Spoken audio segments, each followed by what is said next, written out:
ଜୟ ଜଗନ୍ନାଥ। ନମସ୍କାର। ମୁଁ ତପନ ଆଷ୍ଟ୍ରୋଲୋଜିକୁ ଆପଣଙ୍କୁ ସ୍ୱାଗତ କରୁଛି।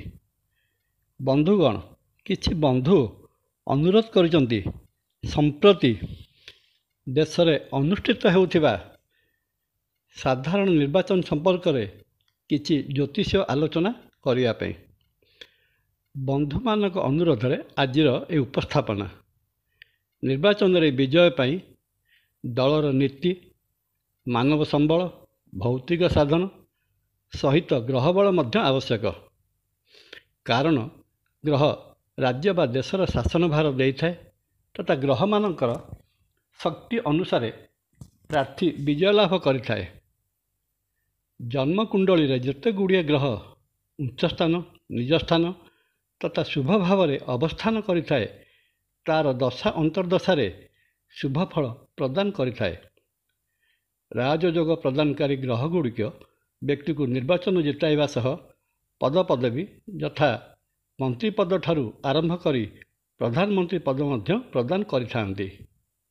ରାଜନୀତିରେ ସଫଳତା ପାଇବା ପାଇଁ 9ଟି ଯାକ ଗ୍ରହଙ୍କର ନିଜ ନିଜ ପ୍ରଭାବରେ ବ୍ୟକ୍ତି ପ୍ରଭାବିତ ହେବା ସହିତ ସଫଳ ରାଜନେତା ପାଇଁ ରବି ମହାଗ୍ରହଙ୍କର ଭୂମିକା ବୈଦିକ ଜ୍ୟୋତିଷଶାସ୍ତ୍ରରେ ସର୍ବସ୍ୱୀକାର୍ଯ୍ୟ। ରାଜନୀତିରେ ନେତୃତ୍ୱ ନେବା ପାଇଁ ଜାତକ ବା ବ୍ୟକ୍ତିର ଜନ୍ମକୁଷ୍ଠୀରେ ମଙ୍ଗଳ ମହାଗ୍ରହ ବଳବାନ ହେବା ଏକାନ୍ତ ଆବଶ୍ୟକ। ମଙ୍ଗଳ ନେତୃତ୍ୱ ବା ଅଗ୍ରଣୀ ଭୂମିକା ଗ୍ରହଣ କରିବାର ପ୍ରମୁଖ ଗ୍ରହ, କିନ୍ତୁ ଶାସନ ପାଇଁ ମଙ୍ଗଳଙ୍କ ଛଡ଼ା ଅନ୍ୟ ଗ୍ରହମାନଙ୍କର ବଳ ମଧ୍ୟ ପ୍ରয়োଜନ ହୁଏ। ସୂର୍ଯ୍ୟ ସକଳ ଶକ୍ତିର ଆଧାର। ରାଜନୈତିକ ବିଷୟ ସମ୍ପର୍କରେ ଆଲୋଚନା କଲାବେଳେ ସର୍ବପ୍ରଥମେ ଗ୍ରହ ଜଗତର ରାଜା ସୂର୍ଯ୍ୟ ବା ରବି ମହାଗ୍ରହଙ୍କର ବଳ ବିଚାରକୁ ନିଆଯାଇଥାଏ। ସୂର୍ଯ୍ୟ ପରିବାରରେ କର୍ତ୍ତା, ଗ୍ରାମ ବା ସାହିରେ ମୁଖିଆ, ଦଳରେ ନେତା ତଥା ରାଜ୍ୟର ରାଜା ହୋଇଥାଏ ବା କରାଇଥାଏ। ସୂର୍ଯ୍ୟ ସର୍ବୋଚ୍ଚ ଶାସକର ପ୍ରତୀକ।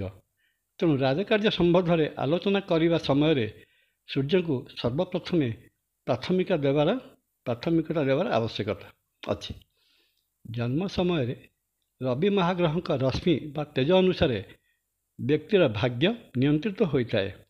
ନବଗ୍ରହ ମଧ୍ୟରେ ରବି ରାଜା ହୋଇଥିବାରୁ ଦେଶର ଶାସନ ଓ ଜନସାଧାରଣଙ୍କର ଭାଗ୍ୟ ମଧ୍ୟ ନିୟନ୍ତ୍ରଣ କରିଥାଏ। ସୂର୍ଯ୍ୟଙ୍କୁ ଆତ୍ମାକାରକ ଗ୍ରହ ରୂପେ ଜ୍ୟୋତିଷଶାସ୍ତ୍ରରେ ବର୍ଣ୍ଣନା କରାଯାଇଥିବାରୁ ଏହା ବ୍ୟକ୍ତିକୁ ଆତ୍ମବଳୀ ଓ ଶାସନରେ ଦକ୍ଷ କରାଇଥାଏ। ରାଜ୍ୟକାରକ ଗ୍ରହ ହୋଇଥିବାରୁ ଏହା ରାଜ୍ୟ ବା ଦେଶର ଶାସନ ଭାର ଦେଇଥାଏ। ଜନ୍ମକୁଣ୍ଡଳୀର ଦଶମ ଭାବ କର୍ମ ତଥା ରାଜ୍ୟ ଭାବର ସୂଚକ ହୋଇଥାଏ। ତେଣୁ ନିର୍ବାଚନରେ ବିଜୟ ଓ ଶାସନ ଲାଭରେ ଦଶମ ଭାବର ଭୂମିକା ବଡ଼ ଗୁରୁତ୍ୱପୂର୍ଣ୍ଣ। ଏଥିପାଇଁ କାଳପୁରୁଷର ଦଶମ ଭାବର ଅଧିପତି ଶନି, ନବମ ବା ଭାଗ୍ୟ ଭାବର ଅଧିପତି ବୃହସ୍ପତି ଏବଂ ରାହୁ ମହାଗ୍ରହଙ୍କର ପ୍ରଭାବ ମଧ୍ୟ ଜାତକ ବା ବ୍ୟକ୍ତିକୁ ରାଜନୀତି ବା ଶାସନର ଉଚ୍ଚ ପଦବୀ ନେବାରେ ସହାୟକ ହୋଇଥାଏ। ଏବେ ଜାଣିବା ସମ୍ପ୍ରତି ଦେଶରେ ଅନୁଷ୍ଠିତ ହେଉଥିବା ସାଧାରଣ ନିର୍ବାଚନରେ କେତେକ ଦଳର ବରିଷ୍ଠ ନେତୃବୃନ୍ଦଙ୍କ ଜାତକ ଓ ତାର ବଳାବଳ ସମ୍ପର୍କରେ, ଯାହାକି ଗୁଗୁଲ କର୍ତ୍ତୃକ ସଂଗୃହୀତ। ଜେପି ନଡ୍ଡା ବା ଜଗତ ପ୍ରକାଶ ନଡ୍ଡା ଶାସକ ବିଜେପି ଦଳର ସଭାପତି।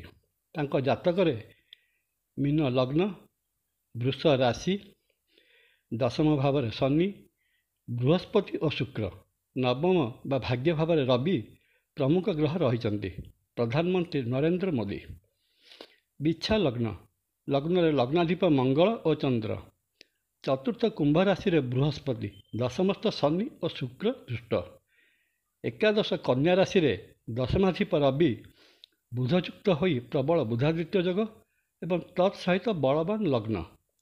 ବୃହସ୍ପତି ଓ ଶନି ପରସ୍ପର ଦୃଷ୍ଟିରେ ରହି ପୃଥ୍ୱୀପାଳକ ଯୋଗ ତାଙ୍କ ଜାତକକୁ ପ୍ରବଳ ବଳବାନ କରାଇଛି। ଭାରତୀୟ ଜାତୀୟ କଂଗ୍ରେସ ସଭାପତି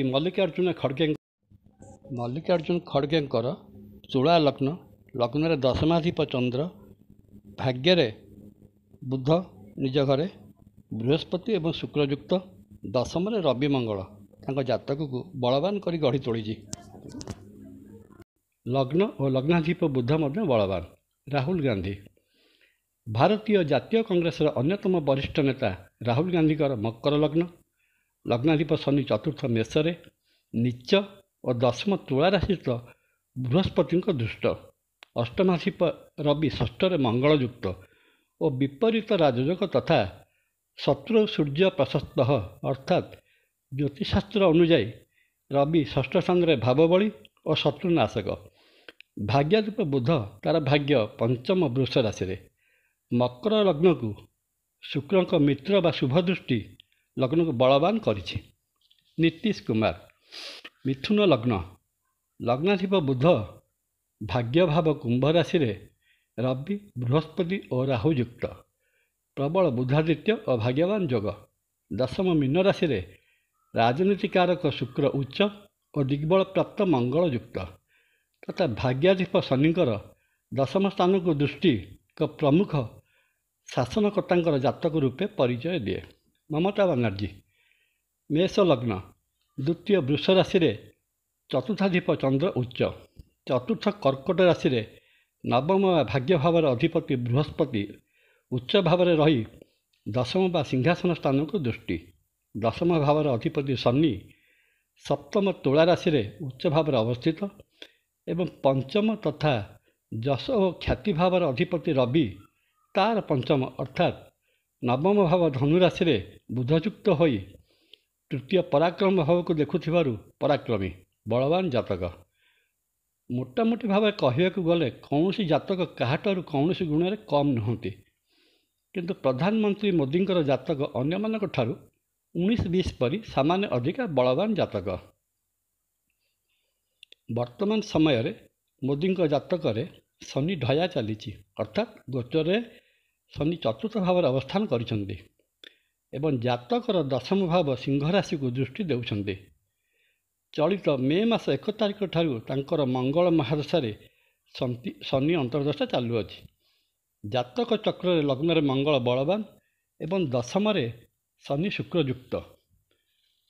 ସୌରୀ ସ୍ୱସ୍ଥାନ ପାଳକ ଅର୍ଥାତ୍ ଜ୍ୟୋତିଷଶାସ୍ତ୍ର ଅନୁଯାୟୀ ଶନି ଯେଉଁ ସ୍ଥାନରେ ରହନ୍ତି ସେ ସ୍ଥାନରେ ରକ୍ଷା କରନ୍ତି ନ୍ୟାୟରେ ପୁଣି ସିଂହାସନ ପାଇବାରେ ଅସ୍ୱାଭାବିକତା କିଛି ନାହିଁ, କିନ୍ତୁ ନିର୍ବାଚନ ଫଳ ଘୋଷଣା ସମୟରେ ଲଗ୍ନାଧିପ ମଙ୍ଗଳ ରବି ଓ ଶନି ତାଙ୍କ ଫେଭରରେ ନାହାନ୍ତି।